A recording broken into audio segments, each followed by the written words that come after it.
ఆ తర్వాత మనము ఈ రాష్ట్రాన్ని మొత్తం 94,863 విభాగాలుగా ఒక్కొక్క క్లస్టర్ 150 ఇండ్లు మొదటి 3 రోజులు ఇండ్ల వివరాలు సేకరించినాం.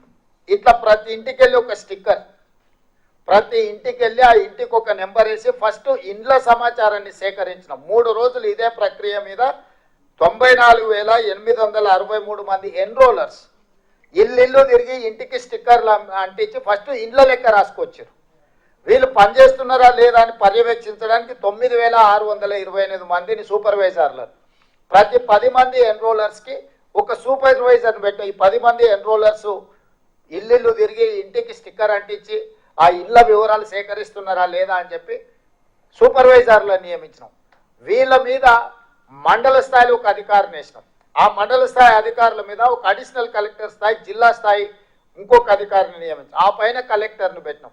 అంటే కలెక్టరు, అడిషనల్ కలెక్టరు, మండల స్థాయి అధికారి, ప్రతి 10 మంది ఎన్రోలర్స్కి ఒక సూపర్వైజరు, ఆ కింద ప్రతి 150 ఇళ్లకు ఒక ఎన్రోలర్. ఇంత వ్యవస్థను పక్కడబందిగా 1,03,889 మందిని ఈ ప్రక్రియలో భాగస్వాములను చేసినాము.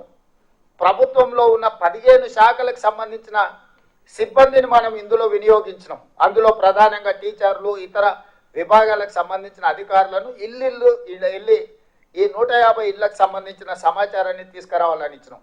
వాళ్ళకి రెగ్యులర్గా గవర్నమెంట్ ఇచ్చే జీతమే ఇస్తే వాళ్ళకి ఇంట్రెస్ట్ ఉండదని చెప్పి ఈ ఎన్రోలర్స్గా పాల్గొన్న వాళ్ళకు కూడా మనం ఒక్కొక్కరికి 10,000 రూపాయలు ఇవి చేయడానికి వాళ్ళకు ప్రత్యేకంగా నిధులు ఇచ్చినాం. 160 కోట్ల రూపాయలు మొత్తం ప్రభుత్వ అధికారులు పనిచేసిన అదనంగా 160 కోట్ల రూపాయల నిధులను కేటాయించి 50 రోజులు నిరంతరం 1,03,889 మంది ప్రభుత్వ సిబ్బంది ఇల్లు తిరిగి సమాచారాన్ని సేకరించారు. ఈ సేకరించిన సమాచారం మొదట ఇండ్లకు ఇట్లా స్టిక్కర్లు అతికించి ఇండ్ల లెక్క తీసినాం. ఆ తర్వాత మొత్తం 8 పేజీల సమాచారం ఇట్లా ప్రతి పేజీలో సమాచారాన్ని సేకరించి చివరి పేజీలో 8వ పేజీలో ఇక్కడ ఇంటి యజమాని సంతకం, ఇక్కడ ఎన్రోలర్ సంతకం, ఎన్యూమరేట్ చేసిన ఎన్రోలర్ సంతకం, ఇక్కడ సూపర్వైజర్ సంతకం. ఇందులో 8 పేజీలలో ఇచ్చిన సమాచారం ఆ ఇంటి యజమాని మొత్తం చదివి ఇన్న తర్వాత సంతకం పెట్టి ఇచ్చిన సమాచారం. ఇది ప్రభుత్వ సిబ్బంది పోయి ఇంటి ముందర కూర్చోనో లేకపోతే ఇంటి బయట ఎవరినో వేరేళ్ళని అడిగి ఇంటి ఆయన ఏ కులమయ్యా లేకపోతే ఇంటి ఆయన ఏం చేస్తాడని అడిగి సేకరించిన సమాచారం కాదు. ఇవాళ ఇక్కడ ఉన్న మిత్రులందరికీ 8 పేజీలల్లా ప్రతి కాలం 57 కాలమ్స్ ఉన్నాయి. దీంట్లో ప్రతి కాలం ఇంటి యజమాని ఇచ్చిన సమాచారంతో పాటు ఇంటి యజమాని సంతకం తీసుకొని వాళ్ళ మొబైల్ నెంబర్ తీసుకొని సేకరించిన ఎన్యూమరేటర్ సంతకం పెట్టి ఈ ఎన్యూమరేటర్ మీద ఉన్న సూపర్వైజర్ సంతకం పెట్టి ప్రతి 150 ఇళ్లకు సంబంధించిన సమాచారాన్ని క్రోడీకరించి కంప్యూటరీకరించినము.